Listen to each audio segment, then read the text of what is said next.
안녕하세요. 엔타임 강사 연입니다.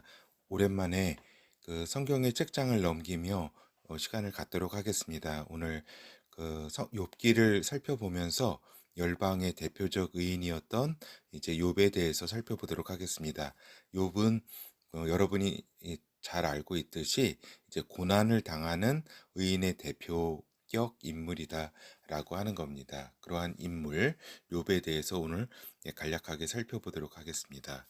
그래서 보면은 총 이제 42장으로 구성이 되어 있는데 욥기의 1차 저작은 욥에 의해서 작성이 됐다. 그 내용들이 욥이 작성하지 않으면 알 수 없을 너무나 구체적이고 알 수 없을 그러한 내용들이 있다라고 하는 겁니다. 그렇기 때문에 1차 저작은 욥이 작성했다고 이제 우리가 볼 수 있겠고, 그러나 이제 전체적 욥기의 완성은 훗날에 욥의 시대가 아닌 훗날의 이스라엘 지역에서 정리가 되었다라고 하는 겁니다. 알겠죠? 그러니까 이스라엘이라고 하는 그 민족은 욥보다도 이제 좀 더 후에 생겼으리라 생각이 듭니다.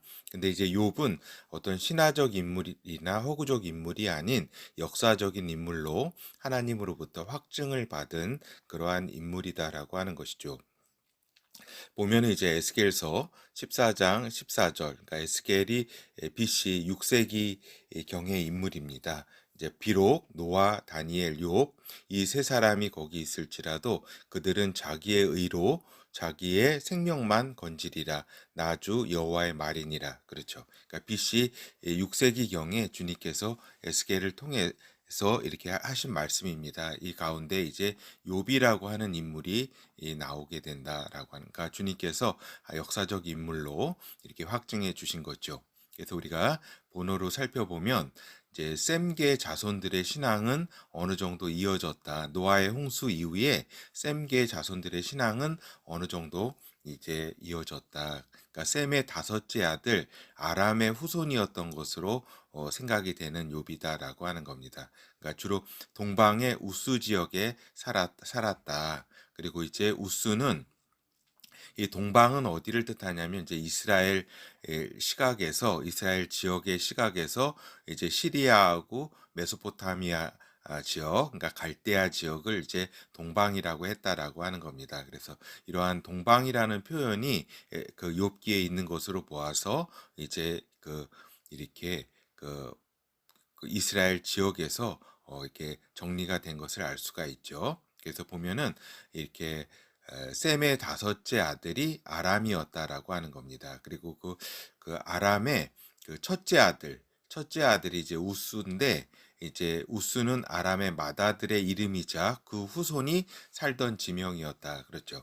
그러니까 예전에는 인물이 사는 그러한 이제 지역 이름이기도 같았다라고 하는 거죠. 그리고 이제 요 욥의 나이로 볼 때에 이제 에벨과 아브라함 사이의 연대에 속했을 가능성이 상당히 크다라고 하는 겁니다. 그러니까 창세기 10장 22절에서 25절에 보면 셈의 아들은 이렇게 엘람과 아수르, 아르박사과 룻, 아람이 이렇게 나옵니다. 그러니까 다섯째 아들이라고 볼 수가 있겠죠. 그런데 특이하게도 그 아람의 아들의 이렇게 그 네 명의 아들이 기록됐고 또 아르박삿의 그 후손이 쭉 기록이 됩니다. 그러니까 아르박삿을 통해서 아브라함이 나오고 아브라함을 통해서 이스라엘 민족이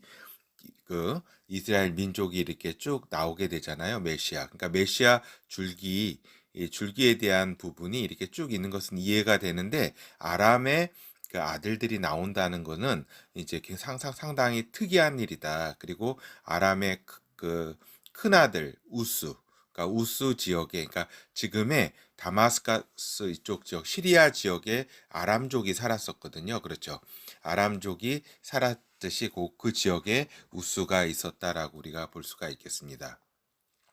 보면은 여기가 이제 셈족이 초기 정착한 곳이 이렇게 이쪽 아수르 아람이 이쪽 시리아 이라크 지역에 이쪽에 살았다라고 하는 거죠. 그리고 이제 그렇게 볼 때에 요 시리아 다마스커스 지역 그 부근에 우스가 있었고, 여러 이제 대만이라든가 여러 그 지역이 있었다라고 우리가 볼 수가 있겠습니다. 요 친구들도 그 욥의 친구들도 요 주변에 이렇게 있었다. 그리고 요 갈대아라고 하는 지명도 여기 나옵니다. 그러니까 여기를 이제 약탈하러 온, 그러니까 여기 메소포타미아 지역에 있었던 사람들이 이쪽 시리아 이쪽 지역까지 약탈하러 이 아브라함의 예도 보듯이 많이 왔었는데 그 요쪽 약탈하러 왔던 그런 기록도 보이는 것을 볼 때 우리가 이제 이 메소포타미아 지역과 또 매우 가까운 이러한 지역에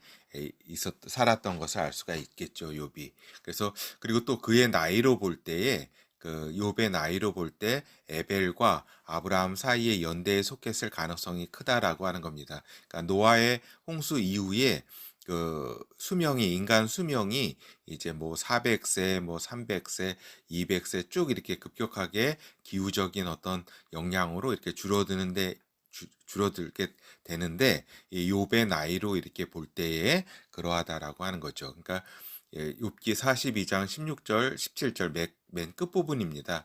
그 후에 욥이 140년을 살며 아들과 손자 4대를 보았고 나이 늙고 기한이 차서 죽었더라. 그러니까 욥이 욥의 여러 고난을 당할 때도 좀 상당히 나이가 있었습니다. 그래서 한 적어도 70, 80세라고 할 때 적어도 그 이후에도 140년을 살았다는 걸 볼 때 200살이 이렇게 넘었음을 우리가 알 수 있겠고, 그러니까 그 아브라함이 175세 살고 그 아버지가 데라가 207살인가 한 그 정도 살았습니다. 그러니까 한 아브라함보다는 한 세네 그 윗세대의 욥이 이렇게 그때 살았을 것으로 우리가 추정해 볼 수가 있는 거죠. 그렇죠?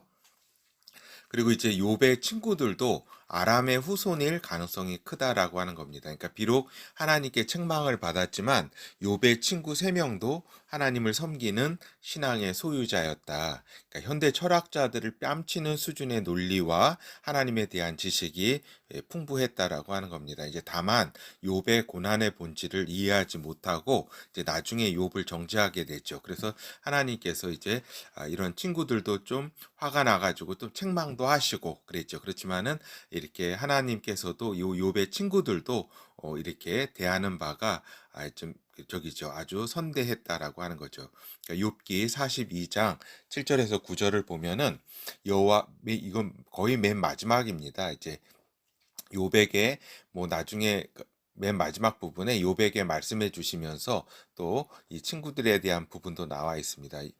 여호와께서 욥에게 이 말씀을 하신 후에 대만 사람 엘리바스에게 이르시되 내가 너와 내 두 친구에게 노하나니 이는 너희가 나를 가리켜 말한 것이 내 종 욥의 말같이 정당하지 못함이니라. 그런즉 너희는 송아지 7, 수양 7을 취하여 내 종 욥에게 가서 너희를 위하여 번제를 드리라. 내 종 욥이 너희를 위하여 기도할 것인즉 내가 그를 기쁘게 받으리니 너희의 우매한 대로 너희에게 갚지 아니하리라. 그렇죠. 그러니까 너희를 용서하겠다라고 하는 겁니다.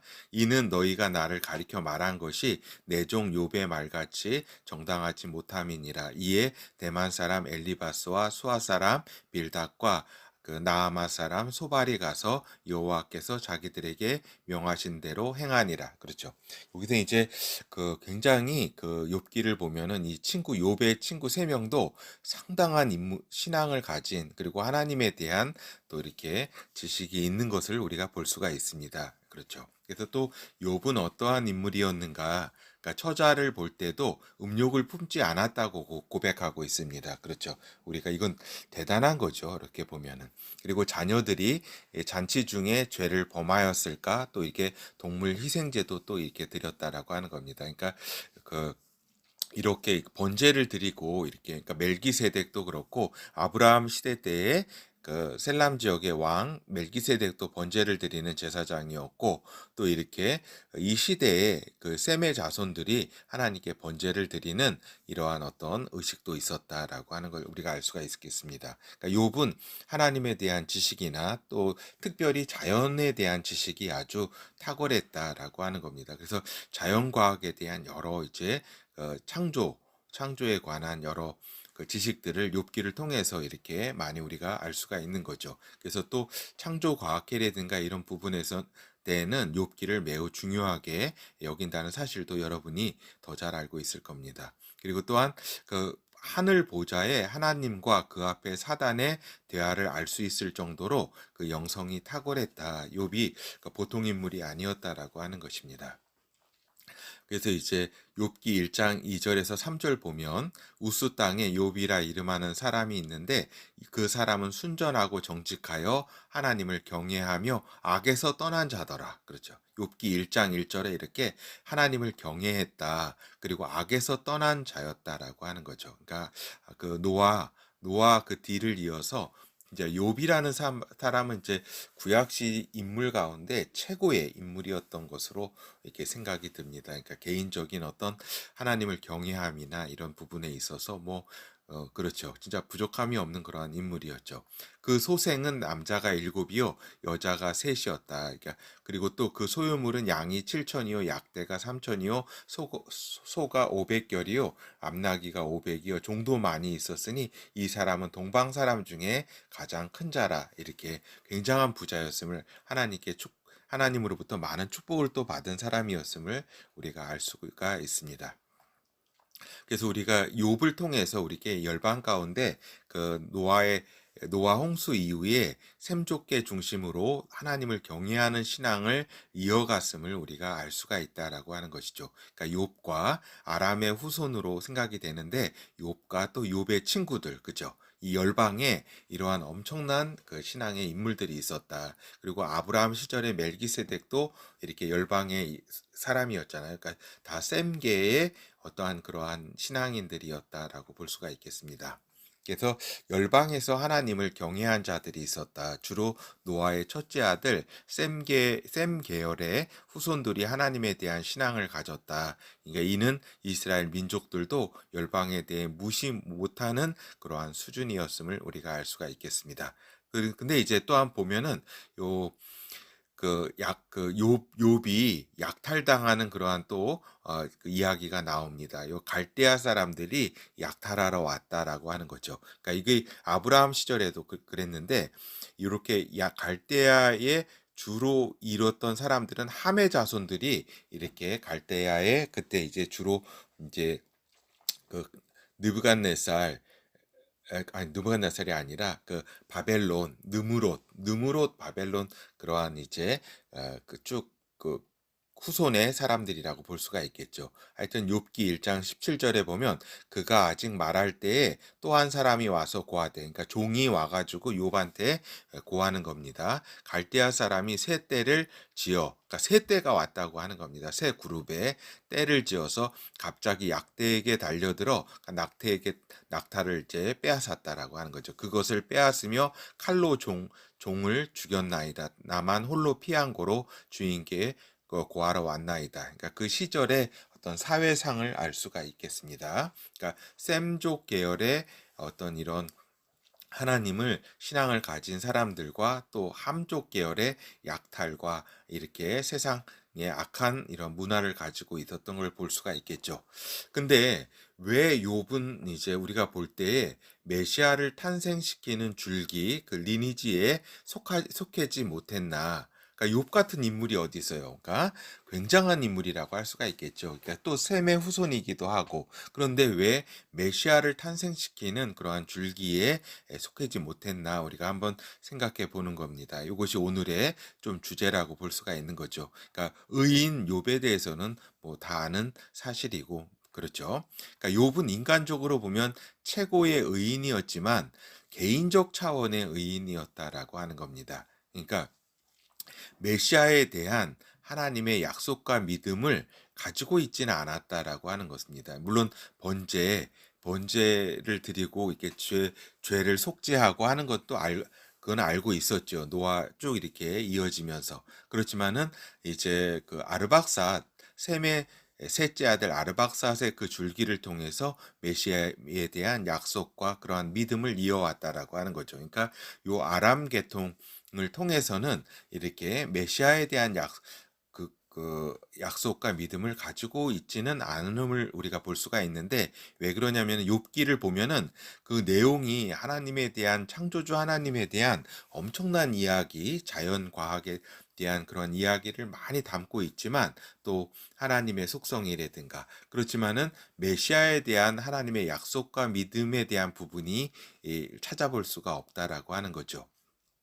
왜냐하면 아브라함만 하더라도 하나님이 약속, 내 씨를 통해서 세계 만민에게 복을 주겠다라고 하는 이런 이미 가지고 있었던 아브라함의 아브라함 선조로부터 받은 이런 메시아 언약, 여자의 후손의 이런 약속을 듣고 또 전달하는 이런 와중에 있었다면은 욥은 개인적 차원의 그런 의인이었다라고 하는 겁니다. 결국에 인간적으로 부족한 점이 있다 해도 메시아에 대한 약속을 간직하고 후대에 물려준 인물에 의해서 메시아 줄기는 이어졌음을 우리가 알 수가 있겠습니다. 그러니까 어떻게 보면은 메시아 예수 그리스도를 낳게 되는 줄기에 드는 인물들은 인간적으로 완벽해서가 아니라 하나님의 그 약속을 붙들고, 그러니까 메시아 여자의 후손을 보내줄 것이라고 하는 메시아 그 약속을 붙들고 후세에 전해 주었다라고 하는 거죠. 그러니까 메시아 의 줄기를 낳게 되는 그러한 인물들을 보면 혈연에 개 보이면서, 그렇죠. 혈연에 개 보이면서 동시에 뭐예요? 믿음의 계보, 믿음의 계보였다라고 하는 겁니다. 그렇죠. 왜 에서가 이러한 줄기에서 이렇게 탈락이 제외가 되느냐?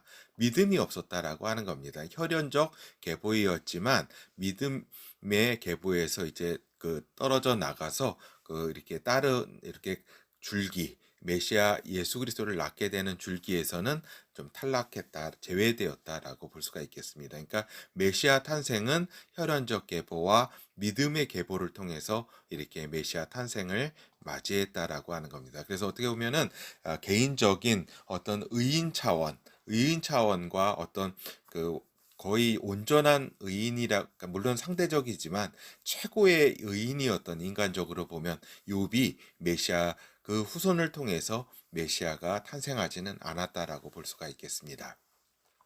그래서 이제 결어를 우리가 살펴보면은 욥의 고난을 통해서, 인간의 고난은 대부분 죄로 인해서 오지만, 또 우리가 욥의 고난과 하나님의 축복을 통해서 우리가 알 수 있는 거는 하나님의 더 많은 축복을 위한 테스트가 있다라고 하는 것을 우리가 알 수 있다라고 하는 것이고, 또 본질적으로 하나님은 더 좋은 길을 위한 안내로서의 어떤 고난을 줄 수도 있다라고 하는 겁니다. 이거는 개인적 차원이건 조직적 차원이건 나라적 차원이건, 그 어떤 조직과 나라가 어떠한 또 개인이건 고난을, 진짜 말할 수 없는 고난을 당할 때에 하나님의 더 많은 축복을 위한 테스트일 수도 있고, 또 더 좋은 길로 안내하기 위한 어떤 본질적인 그러한 축복을 주시고자 하는 그러한 것일 수 있다라고 하는 것을 우리가 알 필요가 있습니다. 그리고 이제 노아의 그 이후에 인류가 땅에 이제 퍼지는 가운데 셈의 후손들이 상당 기간 하나님에 대한 신앙을 가지고 있었음을 욥과 그의 친구들을 통해 확인할 수 있었다라고 하는 겁니다. 그렇죠. 그러니까 우리 엘람 족속의 셈의 맏아들인 엘람의 후손인 우런 동이족도 이제 천자 사상을 이렇게 가지고 있다가 이제 이것이 이제 적이 된 거죠. 이렇게 희미해지고 그 약속을 잊어버리고 이렇게 된 거죠. 하여튼 욥과 그의 친구들을 통해서 이러한 이렇게 열방에서도 이스라엘이 탄생하는 그런, 또 물론 나중에는 그러한 믿음을 찾아보기 있는 인물이 아주 거의 희박했지만, 그래도 이렇게 또 아브라함의 후손인 미디안의 후손인 저기잖아요, 모세의 장인 루엘과 같은 그러한 또 제사장도 있었고 하나님을 섬기는 자들도 있었다라고 하는 겁니다. 그래서 우리가 열방에서도 인류사 초기에는 상당의 많은 인물들이 탄생했음을 우리가 알 수가 있겠습니다.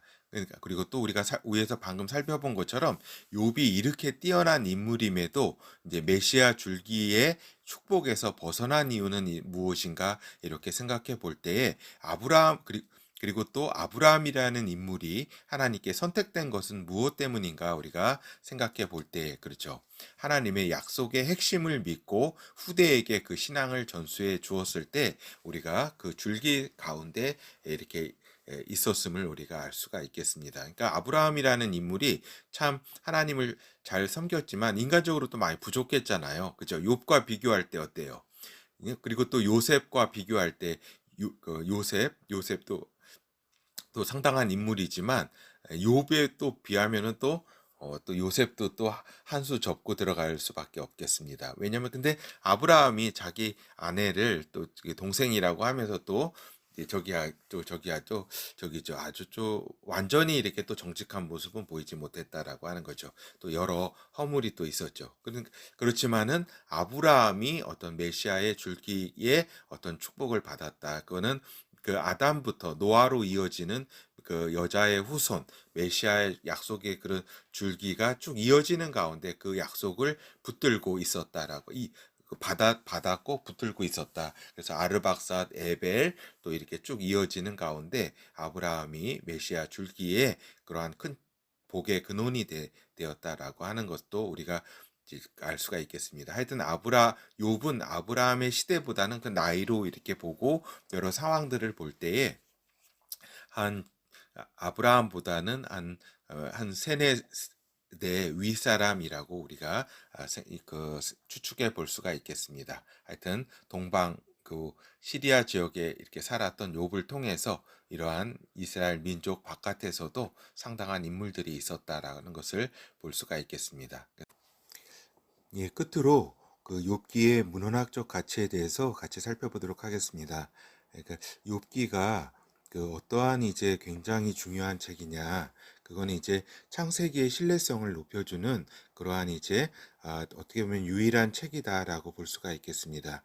예, 우리가 보면은 창세기 5장이나 11장에 보면은 인류 초기에 나오는 인물들의 나이를 이렇게 볼 수가 있는데 그 나이가 우리가 상상하는 것과 보다 이상으로 많은 이제 연수를 살다가 죽었다라고 하는 거죠. 우리가 창세기만 이렇게 좀 보더라도 창세기 5장만 보더라도 이렇게 그 아담이 930년을 이렇게 살다가 죽었고 또 이렇게 대략 그 마하랄렐도 910세를 이렇게 그 살았고 그죠? 그 다음에 이제 무두셀라 그러니까 노아의 할아버지도 965세를 이제 그 향유하고 죽었다라고 기록이 되어 있습니다.